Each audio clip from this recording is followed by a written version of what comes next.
Shalom Bapak Ibu yang kasih Tuhan. Shalom. Bagaimana kabarnya hari ini? Luar biasa. Luar biasa dahsyat. Kita percaya ya ini kita sudah memasuki minggu yang ketiga ya di bulan Januari di tahun yang baru. Kita mau datang kepada Tuhan berikan yang terbaik bagi Tuhan. Kita mau hadir di dalam hadirat Tuhan. Kita mau datang kepadanya, mari Bapak Ibu. Yes Lord, ini kami Tuhan. Sebab Engkau ya Tuhan yang sungguh baik dari setiap hati kami. Jesus, Lord.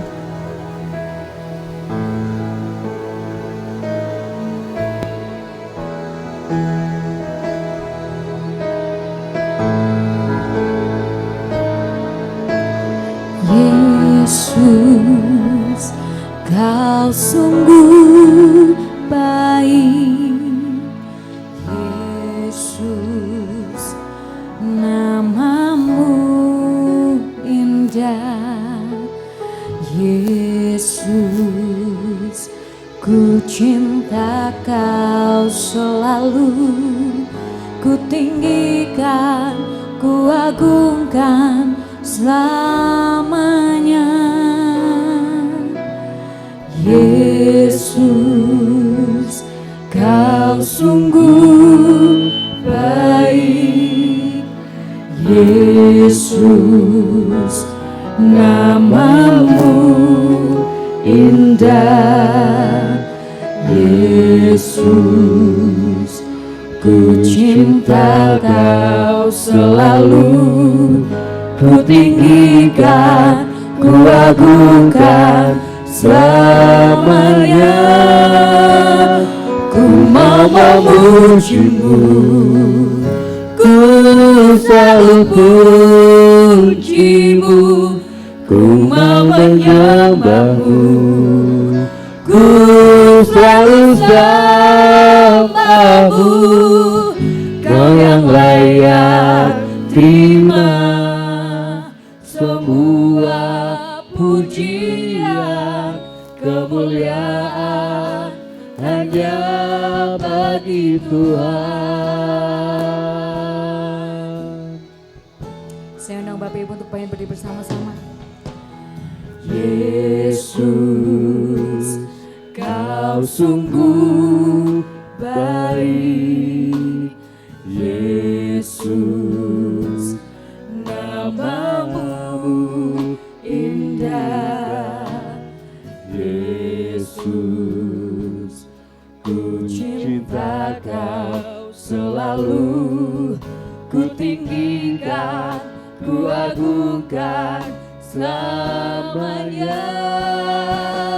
Ku mau memuji-Mu, ku selalu puji-Mu. Ku mau menyembah-Mu, ku selalu sembah-Mu. Kau yang layak terima semua pujian, hanya bagi Tuhan. Ku mau memuji-Mu, ku selalu puji-Mu. Ku mau menyembah-Mu, ku selalu sembah-Mu. Kau yang layak terima semua pujian, kemuliaan hanya bagi Tuhan. Semua kemuliaan dan keagungan tertuju padamu, Tuhan dan Rajaku. Segenap jiwa dan nafasku menyembah Yesus yang hidup. Semua kemuliaan dan keagungan tertuju padamu, Tuhan dan Rajaku. segenap jiwa dan nafasku menyembah Yesus yang hidup.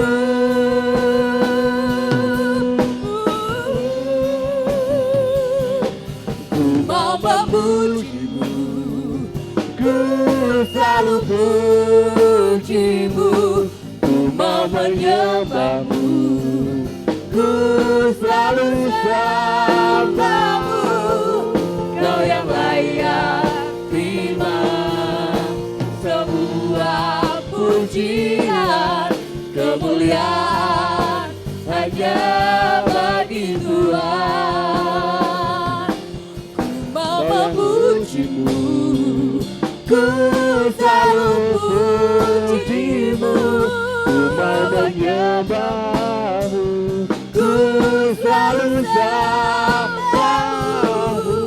Kau yang layak terima semua pujian, kemuliaan hanya bagi Tuhan. Kau yang layak terima semua pujian, kemuliaan hanya bagi Tuhan. Kau yang layak terima semua pujian, kemuliaan hanya bagi Tuhan.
Bersyukur Tuhan, kami punya Allah yang sungguh baik, terlebih baik dari apapun Tuhan.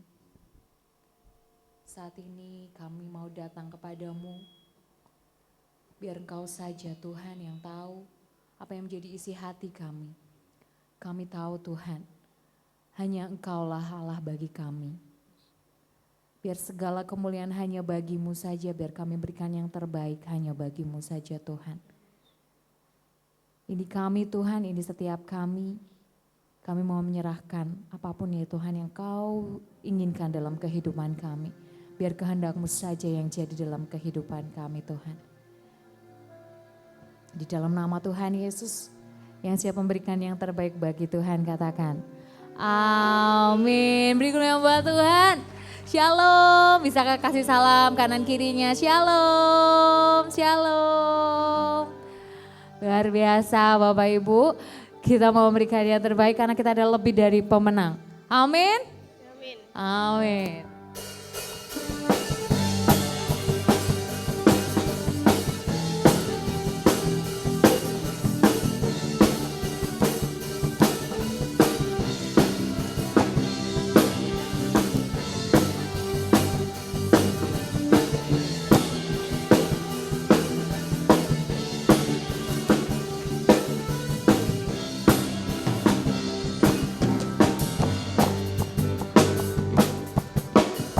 Katakan bersama-sama. Lebih dari pemenang dalam segala perkara. Iblis telah dikalahkan oleh kuasa darahnya. Jika Allah di pihak kita, siapa dapat melawan? kita lebih dari pemenang. Lebih dari pemenang dalam segala perkara. Iblis dari kalahkan oleh kuasa darahnya. Jika Allah di pihak kita, siapa dapat melawan? Kita lebih dari pemenang. Haleluya. Kibarkanlah panjinya, Yesus Raja segala raja. Haleluya. Bangkitlah gerejanya, kita lebih dari pemenang. Amin.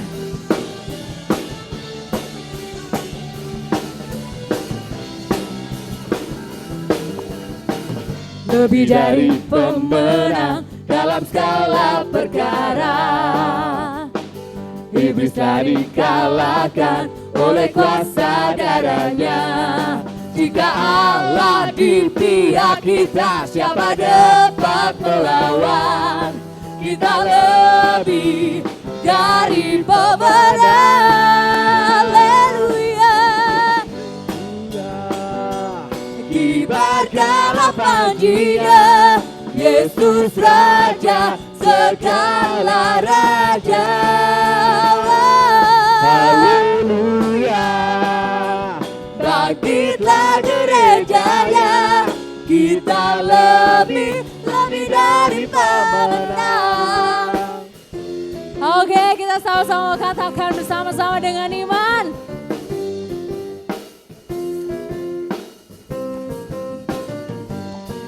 Kita lebih dari pemenang. Kita lebih dari pemenang. Kita lebih dari pemenang. Kita lebih dari pemenang. Kita lebih dari pemenang. Kita lebih dari pemenang. Kita lebih dari pemenang. Kita lebih dari pemenang. Jika Allah di pihak kita, siapa dapat melawan?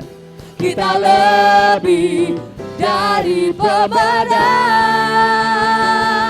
Haleluya. Kibarkanlah panjinya, Yesus Raja segala raja. Haleluya. Haleluya. Bangkitlah gerejanya, kita lebih dari pemenang. Kita lebih dari pemenang. Kita lebih dari pemenang. Haleluya. Kita semua lebih dari pemenang. Amin. Silakan duduk Bapak Ibu dalam hadirat Tuhan.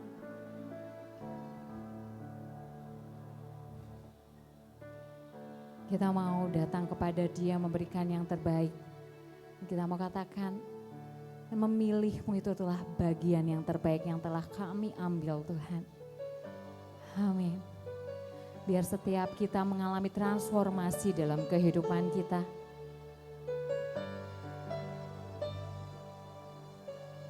Ku ingin selalu dekat, mendengar suara-Mu Bapa, lebih dari segalanya. Ku ingin mengenal-Mu, rahasia hati-Mu, hanya itu rinduku, memilih-Mu bagian yang terbaik. Selamanya takkan terganti. Harta yang paling berharga Kau Yesus selamanya.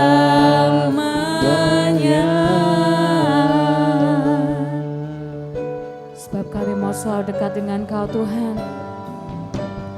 Ku ingin selalu dekat, mendengar suara-Mu Bapa, lebih dari segalanya.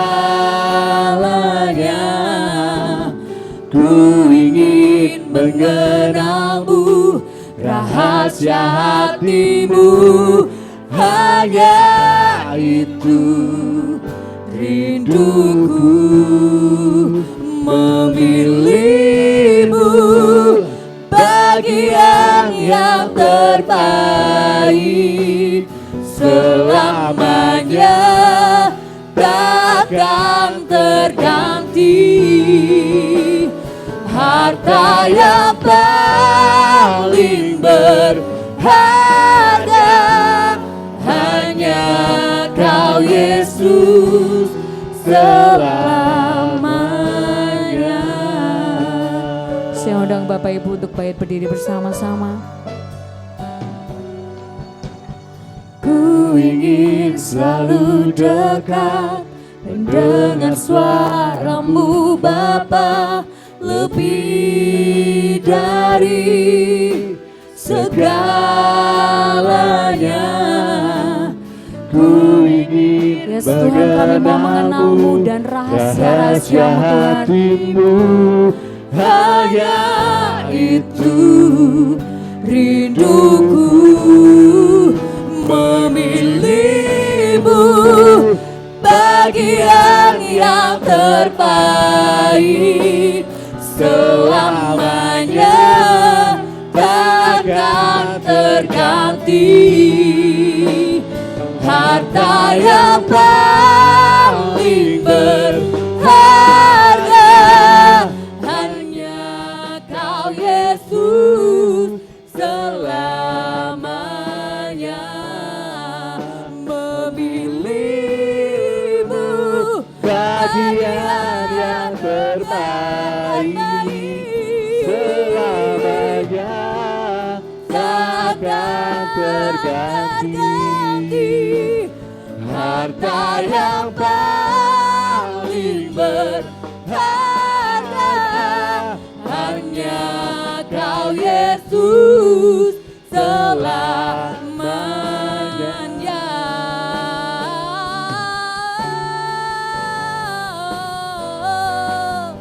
Sebab Kau harta yang paling berharga bagi kami, Tuhan. Kami mau mengenal-Mu lebih dari segalanya. Kami mau mengerti apa yang jadi kehendak-Mu, Tuhan.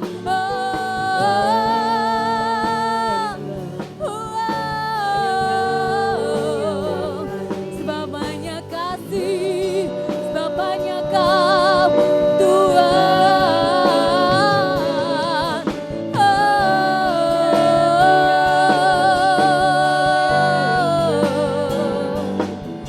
Irayalah paya sirire, memilih-Mu, bagian yang terbaik, selamanya takkan terganti. Harta yang paling berharga hanya Kau Yesus selamanya. Katakan sekali lagi. Memilih-Mu, bagian yang terbaik, selamanya takkan terganti. Harta yang paling berharga hanya Kau Yesus selamanya.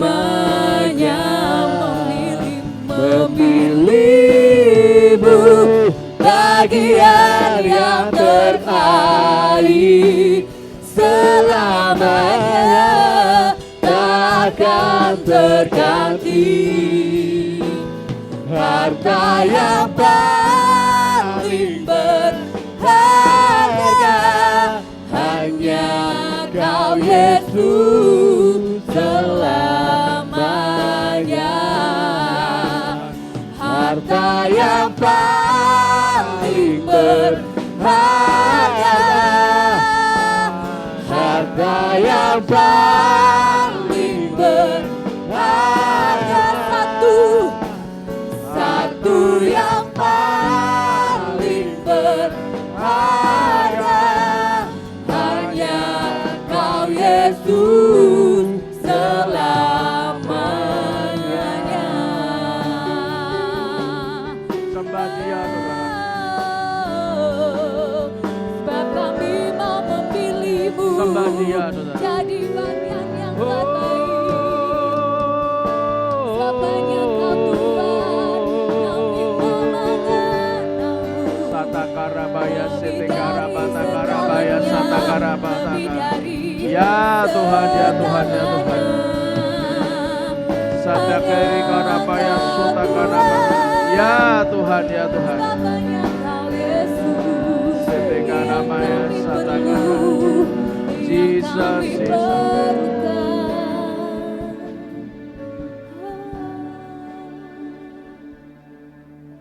Engkaulah satu-satunya harta dalam kehidupan kami ya Tuhan. Kami tahu apa yang menjadi fokus kami. Kami tahu apa yang menjadi panggilan kami. Kami tahu apa yang menjadi tujuan hidup kami Tuhan. Terima kasih atas proses pendewasaan atas kami semua. Tidak ada satupun jemaat di tempat ini yang terlewatkan dari kasih Tuhan. Dan biarlah Tuhan sampai hari ini kami terus mendeklarasikan bahwa agama boleh banyak, nabi boleh banyak, rasul boleh banyak, kitab suci boleh banyak, tapi satu-satunya juru selamat adalah Yesus Kristus Tuhan yang luar biasa. Pagi ini Tuhan Kau beracara Tuhan bukan dari lidah bibir hamba-Mu, tapi dari hati-Mu saja Tuhan buat kami semua. Dan biarlah hari ini yang lemah Kau kuatkan, yang terbelenggu Kau lepaskan, yang terikat Kau lepaskan Tuhan. Biarlah tangan-Mu terulur, mujizat itu masih ada sampai hari ini. Bahkan kami yang membutuhkan pekerjaan, Kau berikan kami pekerjaan. Biarlah apa yang kami butuhkan itulah Engkau yang tahu Tuhan. Engkaulah pemilik kehidupan kami selama-lamanya. Pagi ini Tuhan ajari kami lebih. Roh Kudus berikanlah kami roh wahyu, hikmat dan pengertian. Melalui tahun 24 tahun GBI Lamtera ini bagi kami sebuah kemustahilan. Tapi justru karena kami tahu ini sebuah kemustahilan, maka kami percaya bahwa sampai kapanpun tidak akan pernah Kau biarkan kami berjalan sendirian ya Tuhan. Kalau ini proses yang harus kami pikul, kami akan pikul dengan sukacita Tuhan. Biarlah di dalam nama Tuhan Yesus Kristus, hanya di dalam nama Tuhan Yesus Kristus, kita semua dan kita percaya diberkati Tuhan, kita katakan dengan iman. Amin, amin, amin. Berikan tepuk tangan meriah buat Tuhan kita. Shalom. Sebelum duduk katakan Yesus dahsyat. Terima kasih, silakan duduk. Tuhan memberkati Bapak Ibu semuanya. Saya hanya memastikan siapa yang nanti sore sudah terdaftar untuk datang ke acara hari ulang tahun GBI Lamtera yang ke-24 tahun, angkat tangan. Yang sudah terdaftar, oke, terima kasih. Bagi yang belum terdaftar, saya mohon maaf karena memang sudah melewati batas waktunya. Bapak Ibu semuanya, izinkan saya untuk melanjutkan apa yang ingin Tuhan sharingkan untuk mendewasakan Anda dan saya. Kita belajar dengan tema pemimpin pemurid. Kita sudah belajar bagaimana menjadi seorang pemimpin rohani. Kita juga sudah belajar bagaimana menjadi pemimpin gembala. Dan kita ingin tahu, kita harus paham bagaimana pemimpin itu memuridkan. Maka dikatakan pemimpin pemurid. Karena dalam praktek kepemimpinan ada perbedaan antara pemimpin rohani dengan pemimpin sekuler. Ada perbedaan antara pemimpin rohani dengan pemimpin pada umumnya. Kita akan bicara dalam praktek sehari-hari, saudara. Kita tahu kalau kita belajar tentang praktek pemimpin pemurid, Anda akan paham bahwa Anda itu akan dimultiplikasikan, akan dilipat gandakan, sehingga Anda akan lebih efektif lagi, saudara. Biasanya pemimpin sekuler, pemimpin umum di luar sana, itu biasanya pakai gaya, pakai style pemimpin adalah bossy leadership. Tinggal berikan perintah. Pemimpin di luar sana itu fokusnya pada jabatan. Tugas dan tanggung jawab itu dia fokuskan sesuai dengan job desk-nya, saudara. Selalu kalau orang terima kerja, diterima berapapun salary yang dia terima, selalu pertanyaan begini, lalu apa yang harus saya lakukan, Pak? Job desk saya itu apa?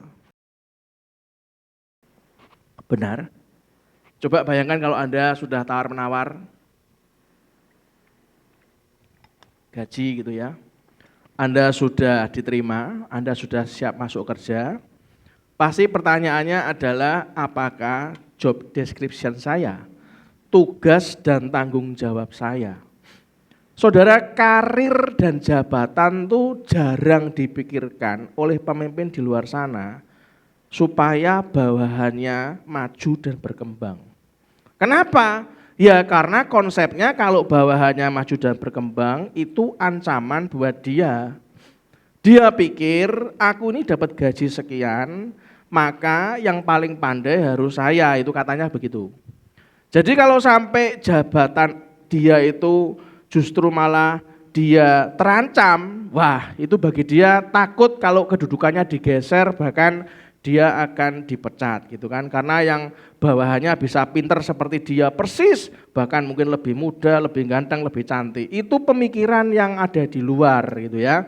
Itulah kenapa dalam jabatan maupun kepemimpinan itu kalau Anda alami yang saya katakan barusan, itu berarti dalam pemahaman Anda itu ya kayak di luar, gak ada bedanya, saudara. Itulah kenapa saya harus tegaskan, itu beda dengan pemimpin rohani. Pemimpin yang dijalankan, kepemimpinannya dijalankan, tidak hanya fokusnya pada apa yang ada pada dirinya sendiri, bukan pada apa yang target yang ia capai sendirian, bukan dalam kepemimpinannya, bukan. Pemimpin rohani itu selain bertanggung jawab terhadap tugasnya, terhadap tugas dan tanggung jawab pekerjaannya, perhatikan, selain dia itu bertanggung jawab atas area tugas dan tanggung jawab pekerjaannya, pemimpin rohani memuridkan, mementori orang-orang yang dipimpin. Supaya orang yang dipimpin itu berkembang maju, saudara. Sehingga yang di bawahnya itu akan handal, persis bahkan lebih handal dibanding dia. Itu pemimpin rohani, saudara. Tentu Anda bingung, loh ya terus gimana caranya saya bisa mempertahankan karir saya, Pak? Bagaimana saya bisa mengamankan posisi saya? Saya kan punya anak, Pak, saya punya keluarga. Lah kalau begini terus, kalau yang bawah diajari sampai pinter ini apa enggak bahaya gitu kan. Nah, jawabannya mari kita pelajari. Apa yang Tuhan Yesus lakukan dalam memuridkan murid-muridnya, saudara. Saudara, yang pertama saya akan sharing bagaimana mementor murid-muridnya. Bagaimana Yesus Kristus mementor murid-muridnya. Tuhan Yesus Kristus tidak hanya memimpin dengan memberikan tugas dan arahan kepada orang yang dipimpinnya, kepada muridnya. Kilo kayak tugas, kilo lakono, enggak. Ia memuridkan, mementori mereka, saudara. Itulah kenapa perbedaan dalam kepemimpinan sekuler atau kepemimpinan umum dengan kepemimpinan rohani, letaknya itu adalah di fungsinya. Katakan, letak perbedaan antara pemimpin umum dan saya adalah letak fungsinya. Amin, saudara. Kalau fungsi Anda memimpin jadi pemimpin gembala, fungsinya hanya untuk menjalankan area tanggung jawab saja, dan Anda tidak mau tahu dengan pertumbuhan orang yang Anda pimpin, maka fungsi Anda sudah tidak kayak Yesus. Anda jangan pernah berpikir bahwa memuridkan itu, pemimpin pemurid itu hanya tugas pendeta di mimbar. Bukan, saudara. Kami itu terbatas. Anda yang di keluarga memuridkan anak dan pasangan hidup Anda, itu tugas Anda sebagai pemimpin pemurid. Anda yang di sekolah jadi ketua kelas, ketua kelompok. Di universitas Anda jadi ketua salah satu kegiatan. Dimanapun di pekerjaan Anda jadi pemimpin, supervisor, manager, branch manager, director dan sebagainya. Itu kalau Anda pikirannya adalah mengamankan jabatan, pikirannya adalah untuk sekedar menjalankan job description Anda, tanpa Anda memuridkan bawahan Anda, tanpa Anda mentori mereka, maka fungsi Anda jadi pemimpin sudah tidak sama dengan yang Yesus Kristus lakukan. Itulah kenapa kepemimpinan umum itu memimpin berdasarkan struktur jabatan, berdasarkan pemenang. Selalu jawabannya apa? Itu bukan pemenang saya. Dalam struktur jabatan saya tidak ada dalam area itu. Tapi saudara, dalam pemimpin rohani, dalam kepemimpinan rohani, bukan hanya memimpin dengan struktur jabatan dan wewenang. Pemimpin rohani itu mengambil fungsi dari gembala. Langsung diambil fungsinya. Di mana dia tahu Yesus memimpin sebagai gembala. Seorang gembala itu katakan sama-sama membimbing, membina, mengajar, melatih, mengasihi orang yang dipimpinnya. Oke toh? Banyak kan? Padahal kadang-kadang tidak sesuai dengan struktur organisasi loh saudara. Enggak sesuai dengan struktur jabatan dan wewenang kadang-kadang. Berapa kali di kantor saya temui orang di beda divisi curhat ke divisi yang lain karena enggak cocok dengan pemimpin langsungnya. Itu kalau hatinya yang dicurhati tidak punya hati yang jernih, kekanak-kanakan. Wah, wes. Tambah pemimpinnya dia dielek-elek supaya resign pindah ke divisinya dia. Lah yang kayak gitu tuh enggak Yesus banget, saudara. Perhatikan baik-baik. Kita tahu transformasi itu enggak gampang. Merubah mindset lama, tingkah laku lama, paradigma lama kita dibuat sesuai dengan yang Yesus Kristus lakukan, itu enggak gampang. Itulah kenapa ulat bulu itu gatel jelek, wis wulunen jelek sisan. Saya pernah kena ulat bulu, saya pernah kena ulat bulu, saya pernah kayak awan gede ini gatel. Tapi Anda tahu yang jelek kayak gitu, yang gatel, itu kalau diubah jadi kepompong. Berapa banyak orang melakukan penelitian, kepompongnya sudah hampir jadi, mulai keluar sayap satu, mulai diambil pisau, silet untuk dibantu kepompongnya. Begitu keluar malah mati, ternyata yang jadi sayap cuma satu, yang satu belum jadi, masih berupa kepompong. Masih belum jadi, masih bentuknya rodok kayak seperti ulat. Ya mati. Itulah kenapa transformasi dari ulat jadi kepompong, jadi kupu-kupu seperti yang Anda lihat di belakang saya itu enggak gampang. Pola pikirnya tuh memang kadang-kadang tuh di sini tuh Anda kudu siap-siap yang namanya betadin gitu kan. Siap-siap yang namanya obat merah gitu kan. Kadang masuk asam lambung mual gitu kan. Wah, aku dikhianati, dia lelek ngombe milanta gitu kan. Mungkin telat makan mungkin enggak, tapi stres asam lambung naik itu udah biasa. Itu dulu sering saya rasakan. Sekarang alah bebas Tuhan karemu yang ditabur dia, yang nuai dia, aku tetap mengasihi dia, selesai. Tapi enggak gampang. Orang terdekat Anda yang melalui seperti yang saya diproses itu enggak gampang. Saya pikir orang ngamuan saya pikir itu sudah jauh dari standar rata-rata. Ternyata yang enggak ngamuan tuh yang lebih parah dari saya ternyata banyak. Padahal enggak ngamuan loh harusnya. Tapi parah gitu loh. Lebih parah banyak. Itu saya bersyukur orang kayak saya letak kayak ini bisa pelan-pelan tuh jamah Tuhan, saudara. Itulah kenapa perhatikan. Pemimpin rohani enggak hanya mimpin, tapi dia juga mementori orang-orang yang dipimpinnya. Sebagai pemimpin rohani, Tuhan Yesus Kristus melakukan 3 hal dalam mementori murid-muridnya. Apa saja 3-tiganya saudara? Sebutkan yang keras, 2, 3. Membapai. Fathering, membapai. Bukan bapak biologis kita ini. Lah kowe iki sapa? Bapak kowe dudu kok. Aku kok suruh mengerti kamu tuh lho lah apa? Tapi Yesus ya ndak kenal wong, ndak sedara sama murid-muridnya. Tapi mereka itu langsung tahu iki luwih timbang bapakku iki, sangar ki Yesus iki. Membapai, fathering. Nanti kita bahas. Yang kedua apa? 2, 3, mengajar. Jangan dibalik, ngajar dulu baru bapai. Ndak bisa. Anda harus punya perasaan, punya hati. Walaupun saya perempuan Pak, walaupun Anda perempuan, membapai.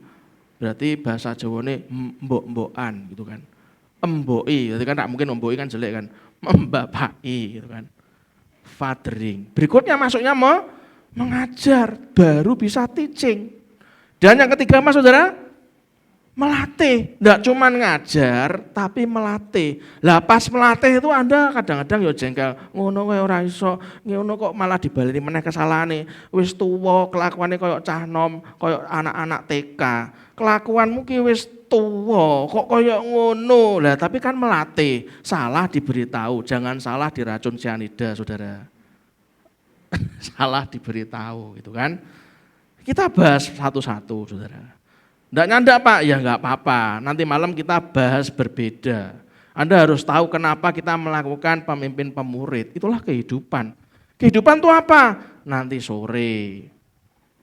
Bagaimana supaya bisa berdampak jadi pemimpin yang sesuai dengan Yesus? Nanti sore saudara, mohon maaf yang belum mendaftar. Yang pertama, fathering, membapai.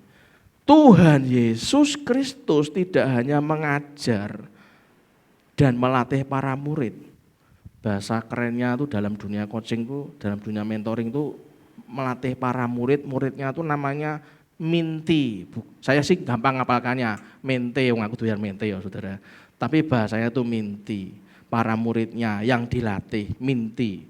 Namun dia, Yesus juga membapai mereka semua. Dia jadi gembala sekaligus bapak rohani bagi murid-muridnya. Saudara, seorang bapak, Yesus sangat sabar terhadap proses pementoran yang dilalui bersama murid-muridnya. Saya melihat sangat sabar, saya tidak mampu, pasti tidak mampu. Itulah Tuhan buat proses saya dimampukan dalam nama Yesus. Yang mau amin. Amin. Kita cuma sedikit, lebih mantap lagi, amin. Banyak kali, enggak cuma sekali, bukan, banyak. Yesus enggak pernah lihat di handbagnya bawa betadine, tensoplas, milanta, asam lambung, enggak pernah. Padahal banyak kali loh, banyak kali Tuhan Yesus Kristus mengalami hal-hal yang tidak mengenakan. Enggak mengenakan dari para murid yang bersama dengan dia, yang katanya dibapai, yang katanya diajari, yang katanya dilatih. Banyak kali Tuhan Yesus Kristus mengalami hal-hal yang tidak mengenakan. Dulu saya berpikir begini, lha apa dulur ora, sakgetih ora, enak mikiri duit, sugih aku. Itu pikiran saya. Selalu ambisinya kekayaan. Aku kepengen seperti ini, kepengen mencapai ini. Pak Joni guys bolak-balik sabar. Gustaf, ayo ke gereja. Jangan terus-terusan mengejar dunia. Nah, sekarang kalau Anda mengejar dunia, saya gantian telepon Anda. Halo, sudah dapat dunianya? Dunia yang mana? Dunia luar atau dunia lain? Saya tinggal enak ngomongnya. Kenapa? Karena aku pelakunya. Gitu loh. Wes sugih, kowe saiki apa tambah akeh utangnya. Bapak iki loh, kan aku kan pelaku, Saudara. Enak saya. Kalau nelpon tak speakerphone Anda kan mewek-mewek pasti kan. Sekarang ini aku malah tambah utang Pak lah. Aku lah wis ngomong terus niru aku, kowe bersadar kok malah kowe kentir, kan kentir berarti kan gitu kan. Itulah kenapa banyak kali Yesus Kristus itu mengalami hal yang tidak mengenakan dari para muridnya. Ia harus mendapat penyangkalan dari Pak Petrus, bukan Pak Petrus Darnawon, bukan, dari Petrus muridnya. Dia menghadapi ketidakpercayaan kalau dia tuh bangkit dari Thomas. Masih ingat? Halo? Masih ingat ya? Sampai Thomas tuh enggak percaya kalau dia tuh bangkit. Apalagi Pak? Kekecewaan dari murid-muridnya. Kenapa Pak kecewa? Saat tidak satu pun dari mereka mereka semua itu yang membantu menyertai Yesus saat menghadapi penyalipan di Bukit Golgota. Ora ono, Saudara. Tidak ada satupun dari mereka semua yang membantu dan menyertai Yesus serta berserta dengan dia saat menghadapi penyalipan di Bukit Golgota. Siap ndak Anda? Kowe tak anggap anakku yo. Iya, kowe tak anggap bapakku. Tak ajari yo. Iya. Kabeh tak ajari iya. Tak latih yo. Iya. Mari ngono meh disalib. Sak glintir lho, ora ana sing menyertai, Saudara. Ayo, sanggup ndak Saudara? Tapi perhatikan. Ada ngene, wah berat iki, Pak. Betul Pak ya? Wah berat iki ngene iki. Akan tetapi, ngomong kiri kanannya, akan tetapi, supaya Anda tidak berat tuh ngomong sih, akan tetapi, karena dia adalah seorang mentor yang membapai, karena dia punya hati yang sifatnya Yesus ada seperti sifatnya Bapa Surgawi. Maka Tuhan Yesus Kristus tetap menerima murid-muridnya sebagai anak yang harus dibimbing. Tetap menerima murid-muridnya sebagai seorang anak yang harus diarahkan oleh bapaknya. Sangar loh. Sampai anak itu menjadi orang-orang yang punya kehidupan yang berhasil. Hebat toh Saudara. Kita lihat peristiwa-peristiwa yang kita akan bahas. Peristiwa-peristiwa ini menegaskan bahwa Tuhan Yesus Kristus melakukan fathering, melakukan pembapaan dalam proses dia melakukan mentoring, melakukan pemuritan yang dilakukan pada para muridnya. Mari kita buka. Kita baca Yohanes 13 ayat 1 sampai 20.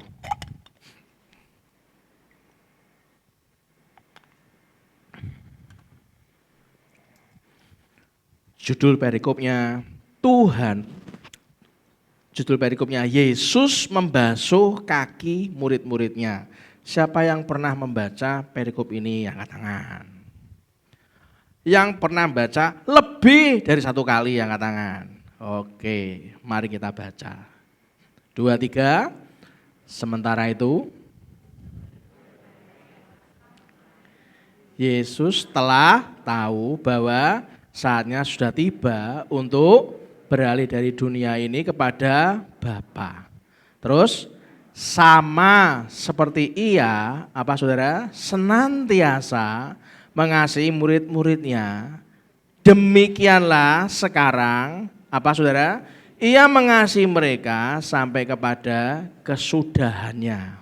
Terus mereka sedang makan bersama dan iblis telah membisikkan rencana dalam hati Yudas Iskariot, anak Simon, untuk mengkhianati dia. Berikutnya apa? Yesus Tahu. Tahu nggak saudara? Tahu. Hati Anda ada sedikit aja kekhawatiran, mengkhianati, atau sayang sama Yesus, atau Anda mulai menjauh, atau Anda tambah sayang sama Yesus, Yesus tahu nggak? Tahu. Yesus tahu bahwa Bapaknya telah menyerahkan segala sesuatu kepadanya. Bapaknya itu sudah masrahkan, wis kabeh tak kasihkan kau nak. Itu Yesus tahu karena sudah diserahkan segala sesuatu kepada Yesus dan ia datang dari Allah dan kembali kepada Allah. Lalu bangunlah Yesus dan menanggalkan jubahnya terus dan mengikatkannya pada pinggangnya, kemudian ia menuangkan air ke dalam sebuah basi dan mulai membasuh kaki murid-muridnya, lalu menyekanya dengan kain yang terikat pada pinggangnya itu. Terus maka sampailah ia kepada Simon Petrus. Apa saudara? Tuhan jawab Yesus kepadanya, engkau tidak tahu sekarang. Stop. Apa yang Yesus buat dalam kehidupan Anda tahu enggak sekarang? Anda tahu enggak? Enggak. Tapi Yesus tahu enggak ke depannya? Tahu. Makanya kalau Anda digerakkan Tuhan itu, yang pertama, punya hati itu yang merendah, saudara. Jangan ngeyelan, percayalah. Semakin Anda ngeyelan, Anda akan berat hidup Anda. Apalagi berikutnya, apa yang kuperbuat engkau tidak tahu sekarang, tetapi engkau akan mengertinya kapan? Kelak. Terus kata Petrus kepadanya,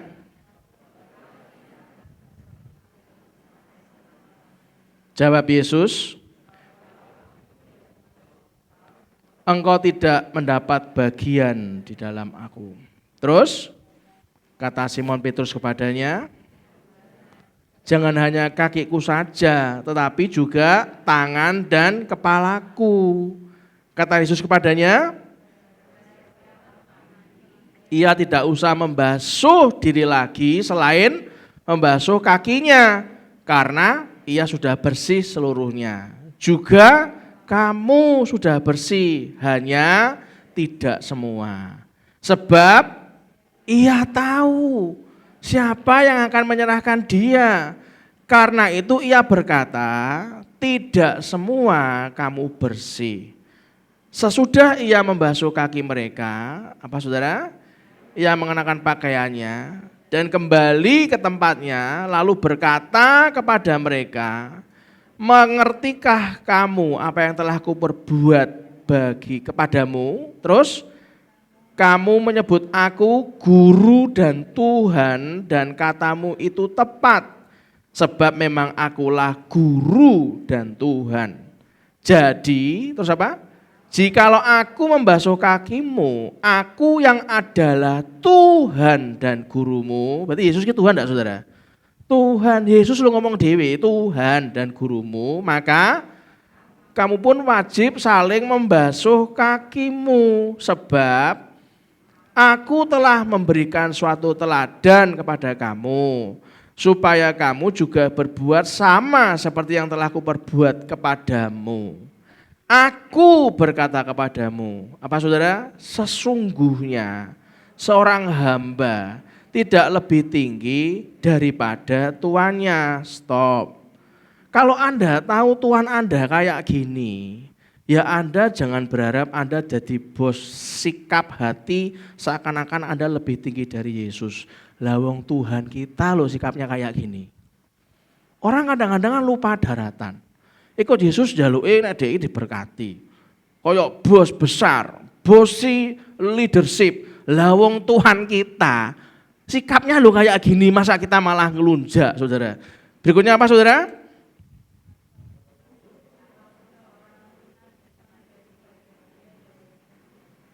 Terus?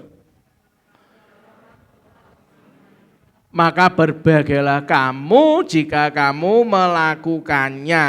Terus? Bukan tentang kamu semua aku berkata, Aku tahu siapa yang telah kupilih. Yesus tahu nggak yang dipilih siapa? Tahu. Terus, tetapi haruslah genap nas ini. Orang yang makan rotiku telah mengangkat tumitnya terhadap aku. Berikutnya, 19.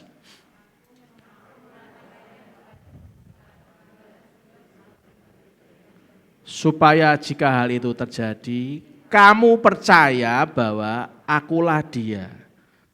Sebelum yang kelak itu terjadi, sekarang ini diomongi. Supaya kalau itu terjadi, kamu tahu, itulah aku.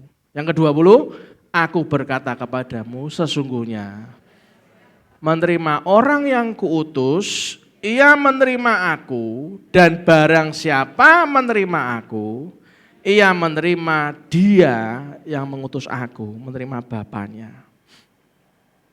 Saudara, bentuk kasih Tuhan Yesus Kristus sebagai mentor yang punya sifat seorang bapa, seorang father, seorang daddy, seorang bapa adalah ketika ia menunjukkan komitmen kasihnya pada para murid dengan membasuh kaki mereka di malam sebelum dia disalibkan di Bukit Golgota di ayat pertama. Kemarin saya membawakan acara di sebuah perusahaan. Saya menutupnya karena ada gambar melintas, jret, saya ngomong gini, Anda tahu sebuah cerita. Siapa yang pernah dengar nama Johnny Andrean? Angkat tangan. Oke. Johnny Andrean seorang pengikut Kristus. Menikah dengan namanya Ibu Tina. Tina Andrean. Setelah menikah namanya Tina Andrean. Pengikut Kristus, pendoa. Istrinya sering pelayanan ke penjara-penjara, saudara. Istrinya ini cerita, Pak Joni itu seorang hairdresser. Karena dia senang sekali sebagai seorang hairdresser di bidang rambut, maka setelah menikah istrinya membuka bridal. Bridal itu nyewain perlengkapan pengantin. Tiba-tiba digerakkan Tuhan untuk pergi ke suatu negara di mana dia meng-approach yang punya bakery, apa saudara? Yang punya dia apa namanya? Jeko sama apa satunya? Bretok, betul ya? Saat dia menemui yang punya Bretok di negara itu, waktu dia mau belajar dan meminta izin untuk mengambil franchise-nya, pesaingnya dia, istrinya cerita, pesaingnya dia untuk mendekati yang punya Bretok sampai bawa pesawat pribadi. Ngomong apa sama yang punya Bretok? Kamu lihat, kalau ini dikasihkan ke saya, ini loh bisnis saya banyak. Wah,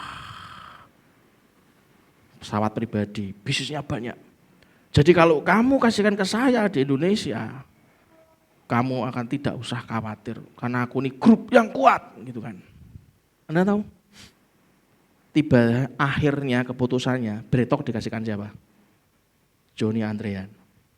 Kenapa? Ditanya, istrinya ditanya, kenapa bisa dikasihkan sama Pak Johnny Andrean? Pak Johnny Andrean ngomong sama yang punya Bretok, siapa yang nanti training ke negara ini? Pak Johnny Andrean ngomong apa? Saya. Siapa yang training karyawannya semua? Pak Johnny Andrean ngomong apa? Saya. Ternyata yang punya Bretok itu memberikan lisensinya ke Pak Johnny Andrean. Karena apa? Komitmennya. Kenapa tidak diberikan kepada konglomerat yang lain? Karena konglomerat yang lain akan mengirim ke negara itu untuk training. Yang dikirim adalah manajernya. Bukan dia, Pak. Repot soalnya. Manajernya yang dikirim.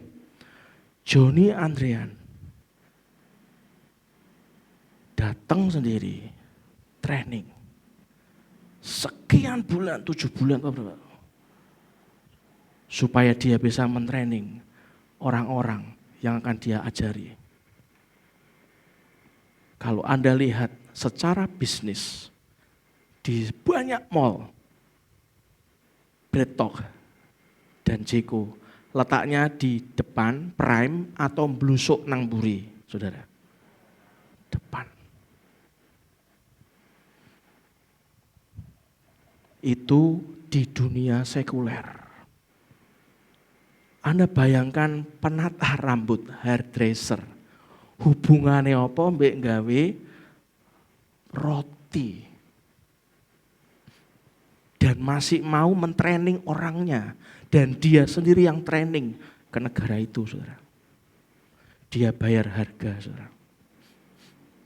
Saudara, kalau Anda baca di Yohanes 13 ayat 1 sampai 20 tadi, yang judul perikopnya Yesus membasuh kaki murid-muridnya, yang perlu Anda perhatikan, apa sajakah yang perlu diperhatikan untuk menafsirkan peristiwa Yesus membasuh kaki para murid. Saya mencatat beberapa poin. Yang pertama adalah kalimat di dalam ayat 1, Yesus tahu bahwa saat kematiannya sudah dekat. Tetapi dia tidak melihat saat kematian itu sebagai saat yang suram. Enggak. Orang kalau tahu itu bakalnya mati tahun sakmene, jam sakmene gitu kan. Kan ada orang yang ngeri gitu kan. Ini enggak.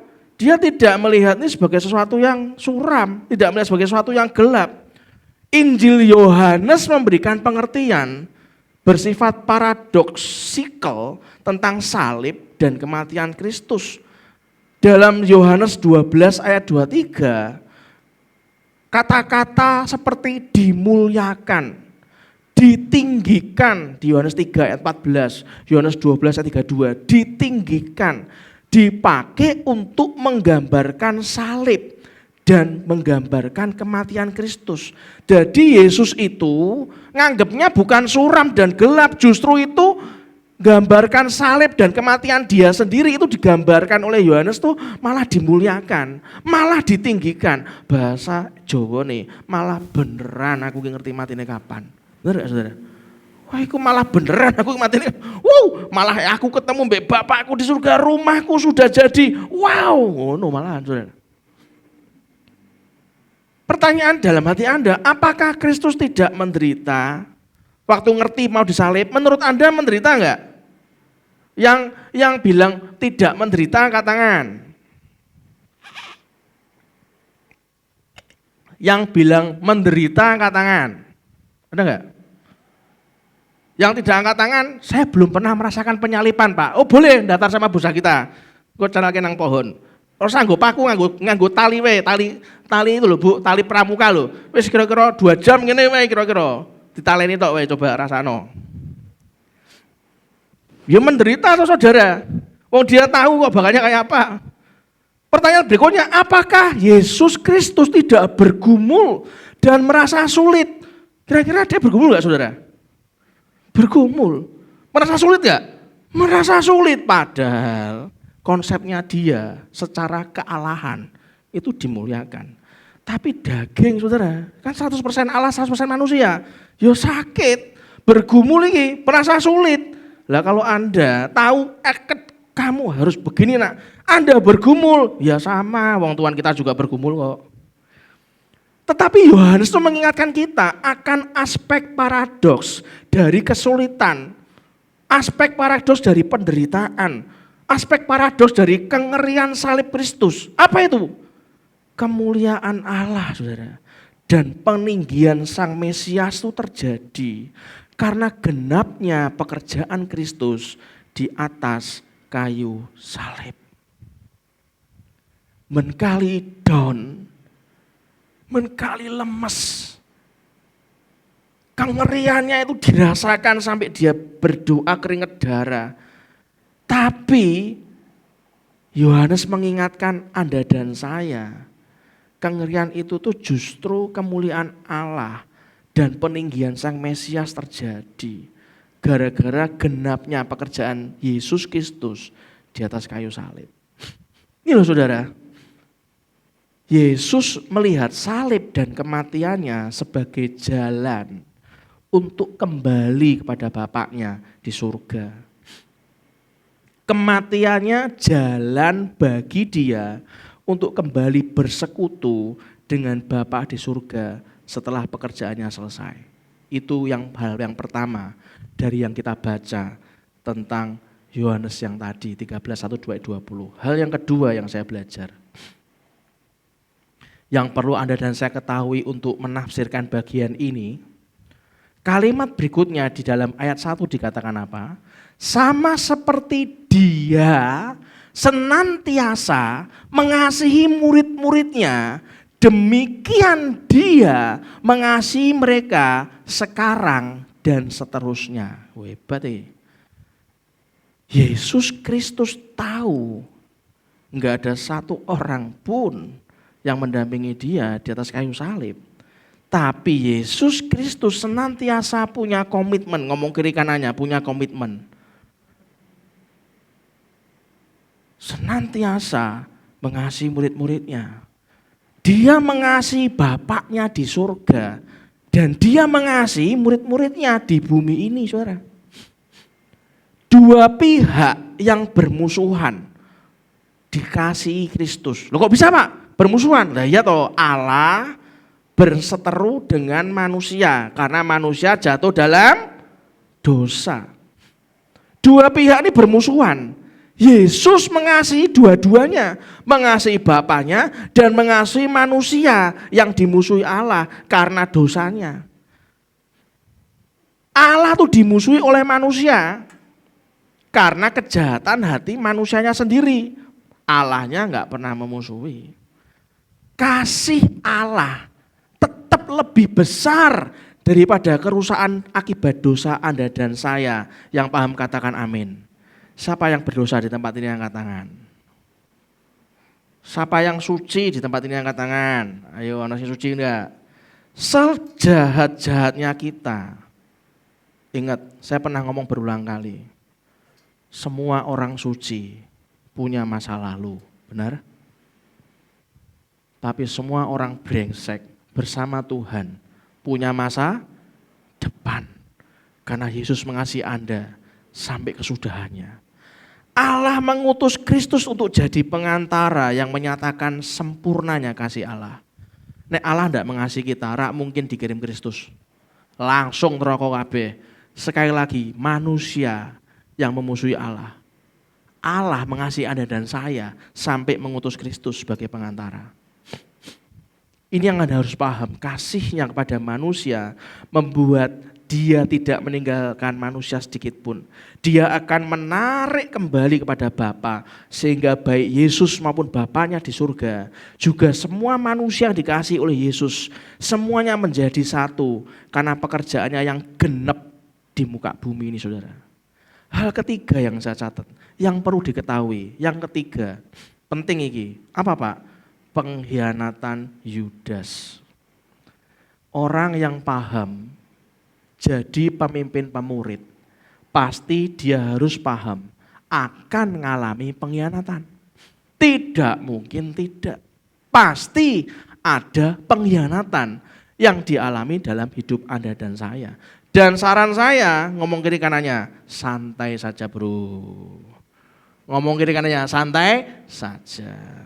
Pengkhianatan, alah wis di briefing ning GPI Lantera sejak tanggal 15 Januari, ulang tahun ke-24-nya kan tanggal 10, 15 aku wis krungu. Suatu hari nanti lagunya, suatu hari nanti aku kan dikhianati, tapi aku rapopo, gitu kan? Biasa, santai saja. Yang ketiga yang perlu diketahui adalah pengkhianatan Yudas. Satu dari orang-orang dikasihinya ternyata adalah pengkhianat. Yudas enggak pernah percaya kepada Yesus. Dia hanya seorang pengikut yang masuk komunitas.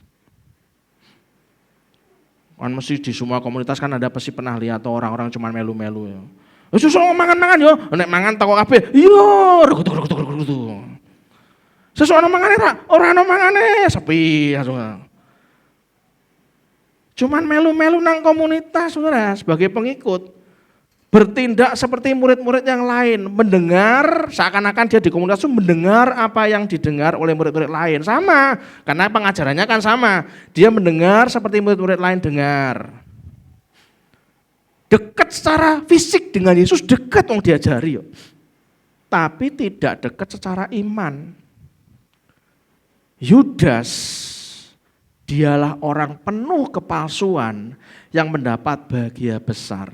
Namun karena bodoh, menolak semua kebahagiaan ini demi uang, saudara. Perhatikan baik-baik. Jangan punya hati dengan Yesus. Anda mau taking money from him. Ngambil uang dari Yesus. Bedanya apa Anda dengan Yudas Iskariot? Diajari fisik dekat, tapi Anda menolak karena bodoh. Karena kebahagiaan itu Anda bisa menghargainya hanya gara-gara uang. Saudara. Uang yang dicurinya dari kas ternyata tidak cukup. Di Yohanes 12 ayat 6 Anda baca di rumah. Sehingga dia perlu tambahan uang. Wedan gak? Muncullah ide jahat dalam pikiran Yudas.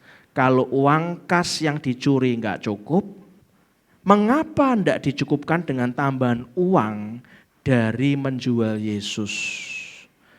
Anda tahu jumlah rupiahnya berapa? Saya pernah cerita. 50.000 gomban. Hal keempat yang perlu ketahui bahwa Allah Bapa telah menyerahkan kerajaannya ke dalam tangannya. Kerajaannya diserahkan kepada Yesus Kristus. Dialah pemilik langit dan bumi. Dialah sang manusia yang menaklukkan bumi, yang dihormati surga. Manusia yang menaklukkan bumi, yang dihormati surga, saudara. Allah Bapa telah mengangkatnya demikian tinggi sehingga di dalam dia segala yang ada di langit dan bumi sujud menyembah. Dan segala yang ada di langit dan bumi menjadi miliknya Yesus selama-lamanya. Perhatikan, Yesus tahu hal ini. Dia tahu betapa pentingnya dia, betapa pentingnya diri Yesus Kristus. Dia tahu. Dia tahu, Yesus tahu tidak ada yang diberikan kemuliaan oleh Bapa di surga lebih daripada dia. Dia tahu, cuman dia, saudara.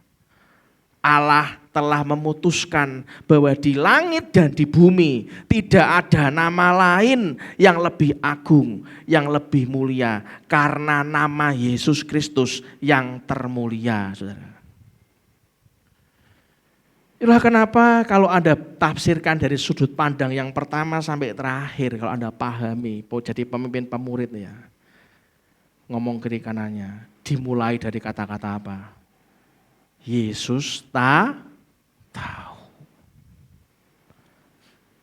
Sampai kapan Anda mau berkiblat dengan pemimpin dunia? Ndak mau seperti Yesus mengajari orang lain. Membapai orang lain, mengajari dan melatih. Yesus tahu. Saat dia kembali kepada Bapa, sudah tiba. Yesus Kristus datang dari Allah, kembali kepada dia. Dia tidak pernah melupakan tugasnya yang diberikan Bapa untuk dikerjakan.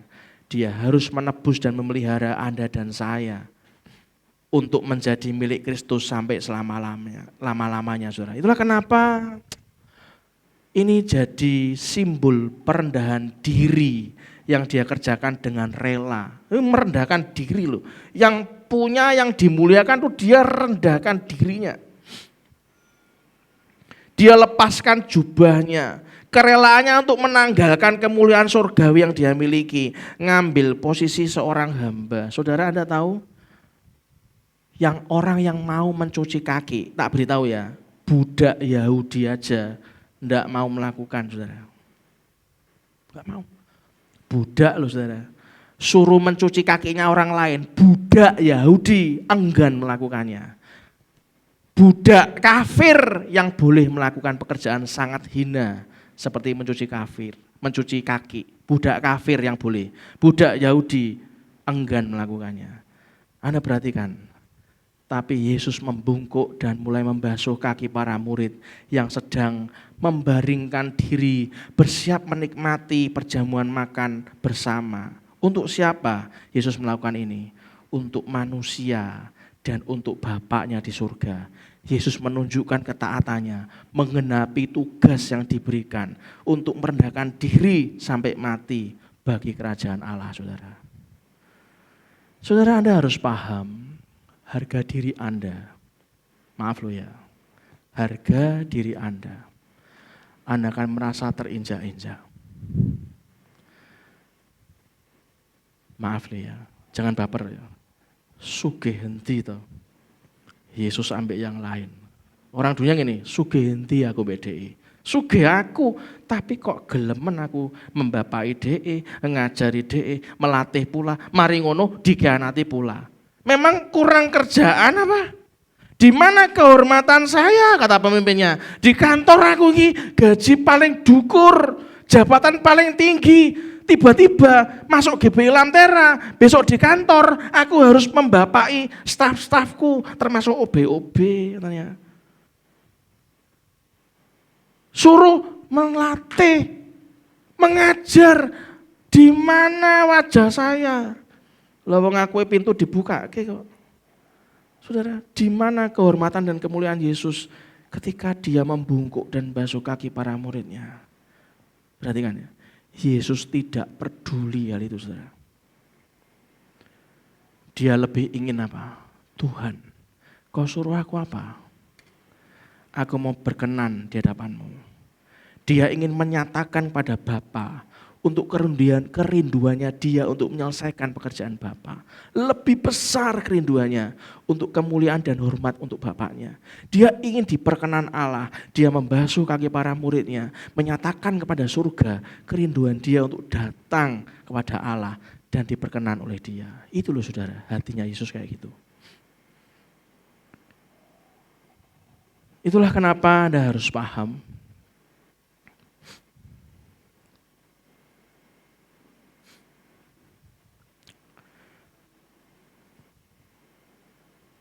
Bagaimana mungkin Pak, aku bisa begitu? Aku sudah lelah dengan hidupku. Bagaimana mungkin aku nambahi kerjaan dengan berlelah-lelah membapai orang lain? Apa kurang lelah Pak? Saya Pak, katanya. Lah apa aku kurang stres apa Pak? Perhatikan baik-baik. Manusia bisa lelah dengan hidupnya. Perhatikan ya. Tapi Tuhan tidak pernah lelah terhadap kelemahan Anda dan saya. Yang juga katakan amin. Tuhan gak pernah lelah kepada Anda. Kerjakan. Mungkin tuh pergumulan yang selesainya dengan Anda melakukan itu. Bapai orang lain. Bapai tim Anda. Keluarga Anda dibapai. Diajari, dilatih. Timbulkan kasih mula-mula yang jauh daripada diri kita sendiri. Semakin kita tuh jauh dari mencintai diri kita sendiri, maka Anda akan keluar kasih mula-mula. Anda tidak melakukan pemimpin pemurid, Anda tetap banyak pergumulan kok saudara. Benar ya? Tetap banyak pergumulan, siapa bilang tidak? Ingat baik-baik. Bapak yakin 2023 melakukan itu Pak? Perhatikan baik-baik. Kalau menurut Anda membapai orang lain, mengajari mereka, melatih mereka itu penderitaan buat Anda dan saya. Kalau menurut Anda itu penderitaan, perhatikan baik-baik. Melalui penderitaan, Allah mau menyatakan kemuliaannya. Amin. Melalui penderitaan, Allah mau menyatakan kuasanya. Melalui penderitaan, Allah mau menyatakan keajaiban tangannya. Untuk melakukan hal yang melampaui pikiran Anda, melampaui logika Anda, melampaui kearifan manusia. Tuhan mau, saudara. Itulah kenapa Anda harus paham, orang yang menerima Kristus dilahirkan untuk berperang. Ngomong kiri kanannya, orang yang menerima Kristus dilahirkan untuk berperang. Kalau kita tahu dilahirkan untuk berperang, orang Kristen harus diperlengkapi dengan baik untuk berperang. Karena ada peperangan terberat itu melawan diri kita sendiri. Hidup Kristen bukan di playground. Playground itu KBTK Cahaya Negeri, Pak. Itu playground. Hidup Kristen itu battlefield. Apa artinya battlefield? Apa bahasa kita battlefield? Hah? Medan perang, duduk playground. Anda tahu kedewasaan orang? Aku ki seneng nang gereja iki keplok-keplok, mulai makan bakmi, engko sesuk engko bengi, waduh aku seneng wis pokoke ono show. Oh, playground to. Walah yalah, usiane piro to ya Tuhan, jadi golek kok kuwi to ya. Gak paham.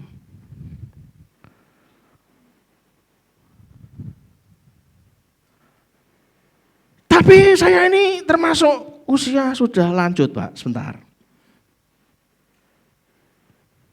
Setiap orang tuh punya domain. Anda tahu domain itu apa? Domain itu nama yang mudah diingat, yang terkait dengan alamat IP address fisik di internet. Contoh-contoh. Kalau Anda ketik di internet .com, itu domain yang digunakan untuk kepentingan komersial. Betul loh? Kalau .id, itu domain yang merupakan identitas, itu negara Indonesia. Kalau .net itu domain yang digunakan oleh institusi, oleh perusahaan yang bergerak di bidang IT. Kalau .edu itu domain yang digunakan oleh institusi pendidikan, maka edu. Kalau .government itu domain yang digunakan institusi pemerintahan. Setiap orang punya domain. Anda bekerja dimanapun itu domain Anda. Apapun profesi Anda, ibu rumah tangga, dokter, pengacara, staf, kuliah, masih sekolah, Anda punya domain, setiap orang punya domain. Maka orang awam sekalipun dibangkitkan untuk menghadirkan kebenaran di dalam domain yang kita sebagai pendeta tidak bisa hadir. Serius, Pak. Kalau Anda sudah dikenal sebagai pendeta, kemarin training belum mulai, acara saya membawakan jam 10, saya sudah di lokasi jam 8, sampai jam 4, training belum dimulai. Istri saya itu kan bukan orang introvert, kalau saya kan introvert, lungguh dewean, berkata-kata dengan Tuhan, ngomong apa tak catetin. Terus pokoknya punya dunia sendiri lah. Istri saya enggak. Ngomong sama sana, ngomong sana. Karena memang talentanya people skill-nya luar biasa. Kalau saya ketemu orang ya bisa, ramah bisa. Tapi begitu Anda bar ngomong sama saya, ya bar, tak tinggal pasti. Bukan karena saya sombong. Oh pas media ngomong kayak Pak, aku bingung ngomong apa masalahnya gitu kan. Bu Vera ketawa, Bu Vera, oh jangan tanya, kata-katanya nggak pernah habis saudara. Nanti malam Anda akan melihat kesaksian Bu Vera luar biasa. Tiba-tiba Bu Milani datangi saya, kita kasih tahu yang apa? Ono satu peserta ngomong ini, Ibu Esther ini kan istrinya Pak Gustaf toh, seorang pendeta yang luar biasa. Wah GR aku tuh pendeta luar biasa. Loh ngaku perasaan biasa-biasa saja aku. Ono peserta yang ngerti, padahal aku ya pernah ngerti peserta nih, orang baru udah pernah ketemu. Oh yo? Kenapa kok bisa gitu? Setiap orang tuh punya domain, saudara. Saya nggak bisa ngajar one on one, 1 lawan 1, entek waktunya. Tapi ada yang ibadah online di negara manapun bisa melihat. Kita nggak tahu, setiap orang tuh punya domain. Maka orang yang awam sekalipun yang belum terima Yesus begitu masuk diangkil Tuhan, dimasuki oleh roh Tuhan, mengenal Tuhan, ngalami Tuhan, orang awam tuh dibangkitkan, menghadirkan kebenaran di dalam domain yang kita hamba Tuhan gak bisa hadir. Oh, hebat toh saudara. Makanya ojo ngilai Tuhan. Ngomong kiri kanannya, jangan ngilai Tuhan. Jika Tuhan menyertai kita masuk tahun 2023, berarti ada sesuatu yang Tuhan sediakan untuk kita nikmati di tahun ini. Yang setuju katakan yes. Yang setuju berikan tepuk tangan meriah buat Tuhan kita. Punya tujuan. Pemimpin pemurid itu orang yang punya tujuan hidup. Dia tidak akan berhenti untuk mencapai tujuan kehidupannya bersama Tuhan. Karena ia tahu kalau dia punya tujuan hidup bersama Tuhan, ia tahu arti pengorbanan hidup diperlukan untuk mencapai tujuan. Karena itu seberat apapun proses pencapaian tujuan Tuhan, ia tidak akan pernah berhenti dan menyerah. Karena kita tahu jika Tuhan menyertai Anda dan saya memasuki tahun ini, ada sesuatu yang Tuhan sediakan kita nikmati di tahun ini, saudara. Ojo keburu nesu, ngomong kiri kanannya, ojo ngamuk-ngamuk terus. Jangan keburu marah, keburu cewa sama Tuhan. Kemenangan sebelah itu, kemasan sebelah itu. Aku pancet pengen itu.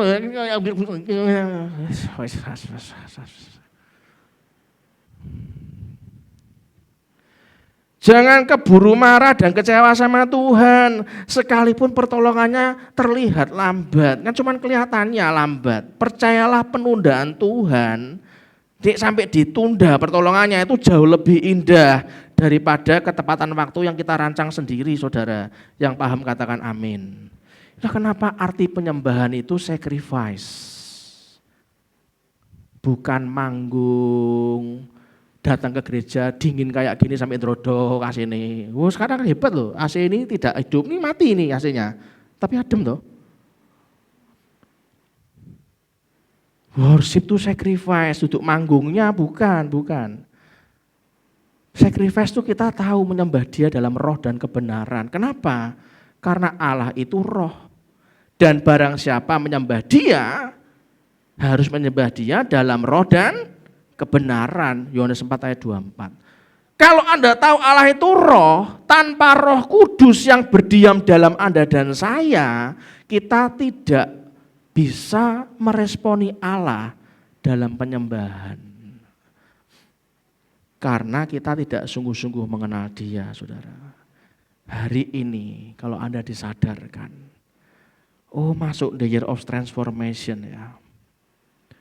Aku harus mau belajar membapai orang lain. Anak Anda selama ini mbok jar-jarke, bahasa Jawane mbok umbar. Wis kue dididik oleh orang di luar sana. Suatu hari nanti Anda akan menyesal, saudara. Mumpung belum terjadi, bagi yang belum menikah, belajar dari sekarang, saling membapai, saling mengajar, saling melatih ke arah Tuhan yang Tuhan mau. Yang setuju katakan amin. Tim profetik maju ke depan. Imam musik maju ke depan. Nanti sore kita akan belajar bagaimana kita menyikapi arti kehidupan, saudara. Kita akan belajar bagaimana kehidupan yang harus kita lakukan. Saat Anda mengalami banyak hal, mengapa kita memejamkan mata saat kita itu tertawa keras? Anda tertawa keras kan saking terkeras kan mesti matanya kan merem. Tidak sadar. Anda kenapa kok memejamkan mata saat Anda itu berangan-angan. Saat Anda berpelukan. Saat Anda kusuk dengan Tuhan. Anda memejamkan mata. Kenapa? Karena sesuatu yang indah dalam hidup tidak bisa dilihat oleh mata. Sesuatu yang indah dalam hidup itu hanya bisa dirasakan oleh hati. Dan Anda tahu hatimu dan hatiku ada Roh Kudus yang juga katakan amin. Saudara, saya tidak tahu, saya tidak mendahului Tuhan, tapi tahun ini kita akan membangun. Yang setuju katakan amin. Kalau Anda punya pendidikan, background, punya anak, lulusan arsitek,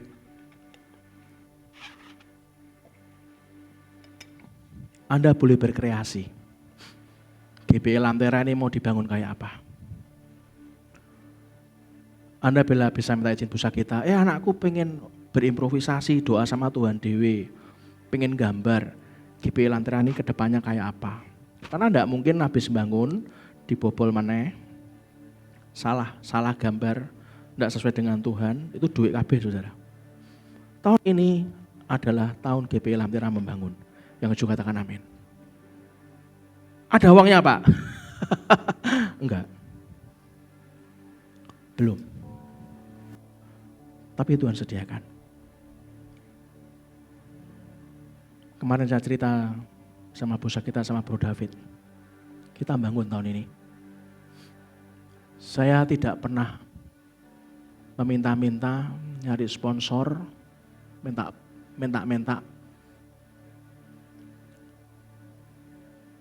Tiba-tiba proyek itu di WA ke saya. Sampai Juni sudah penuh, itu untuk menghabiskan proyek 2022. Nanti Juni ke atas untuk proyek 2023, terus nyambung sampai 2024. Seluruh Indonesia, baru dari satu bank, ada Bank Indonesia yang minta, ada perusahaan lain yang minta. Saya tidak mau kesalahan yang lama terjadi, sampai punya utang sama Pak Agung Indra. Karena sudah terlanjur dibangun pakai uangnya Pak Agung Indra, tidak sanggup bayar. Saya enggak mau. Saya maunya begini, Anda tergerak, silahkan tulis rekening pembangunan. Ada uangnya, kalau perlu saya minta Pak Andoko untuk menghitung Pak. Gambarnya kayak apa?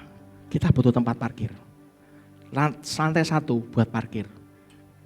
Kalau perlu 2 lantai buat parkir, nanti lantai 3 baru buat balkon. Kalau 3 balkon, ini kan enggak mungkin begini kan? Ini harus naik kan? Betul kan? Ini harus naik kan? Coba Anda rancang yang punya background di arsitek. Anda bebas berkreasi, ajukan ke saya. Terus dihitung. Nanti saya akan minta tolong Pak Andoko kalau saya sudah, ya ini aja saya doa yang ini. Saya ajukan Pak Andoko. Pak Andoko ini kira-kira berapa? Uang ada, Pak Andoko dibayar dulu, belikan itu. Jangan Pak Andoko jalan dulu. Ada lagi, ini Pak Andoko tak transfer lagi, jalan meneh. Jadi enggak pernah utang. Yang juga katakan amin. Kalau Anda tangkap visi Tuhan, Anda akan menghemat banyak hal. Mau diisi berapa? 1.000, 2.000? Pemain drumnya tetap adikku yang paling ganteng pasca. Drumnya cuma 1. Sekali main 2.000 orang, tetap 1 drumnya. Pemain bassnya Bapak Chandra yang terhormat. Orang mungkin drumnya telu, kira mungkin cuma 1 area. Song leadernya tugas sama. Berapa banyak Anda bisa membapai orang-orang? Orang-orang awam yang punya domain-domain yang diangkat Tuhan.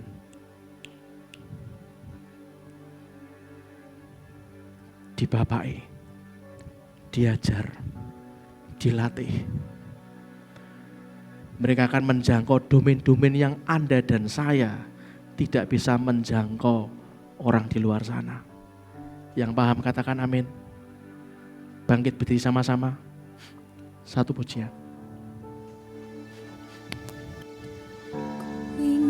Selalu dekat mendengar suaramu Bapa, lebih dari segalanya. Ku ingin mengenalmu, rahasia hatimu, hanya itu rinduku.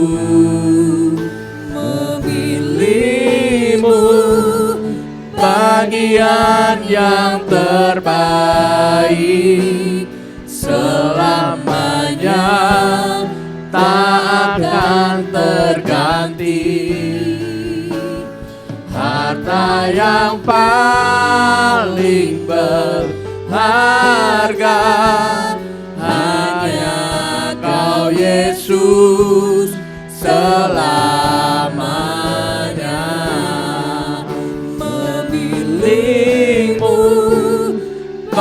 bagian yang terbaik selamanya, tak akan terganti. Harta yang paling berharga hanya Kau Yesus selamanya. Harta Yang paling berharga harta yang paling berharga, satu yang paling berharga hanya Kau Yesus selamanya. Bapak, terima kasih untuk pagi ini. Kau ajari kami berani untuk melangkah di dalam Tuhan, karena kami tahu Tuhan, masa depan kami ada dalam tangan-Mu. Terima kasih untuk 24 tahun yang luar biasa. Kami percaya ini belum ada apa-apanya. Kau akan berlaku lebih nyata lagi yang tidak pernah kami pikirkan, Tuhan. Engkau lebih lagi mendekatkan hati-Mu kepada semua jemaat-Mu di tempat ini, Tuhan. Ajari kami punya iman seperti Abraham, punya iman seperti Daud, punya iman seperti semua yang Kau izinkan kami belajar.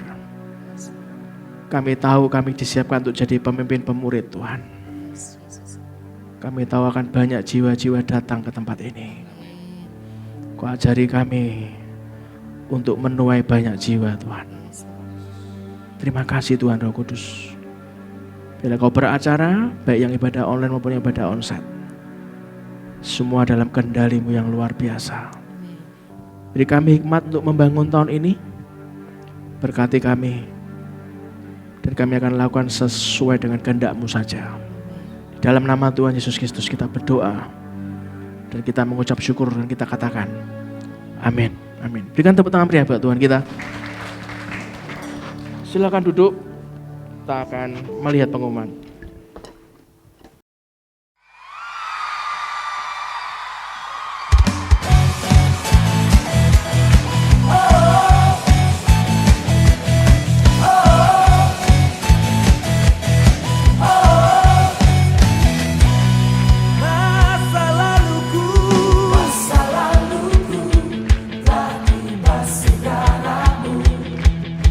Semua kataku tadi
1 minggu ke depan.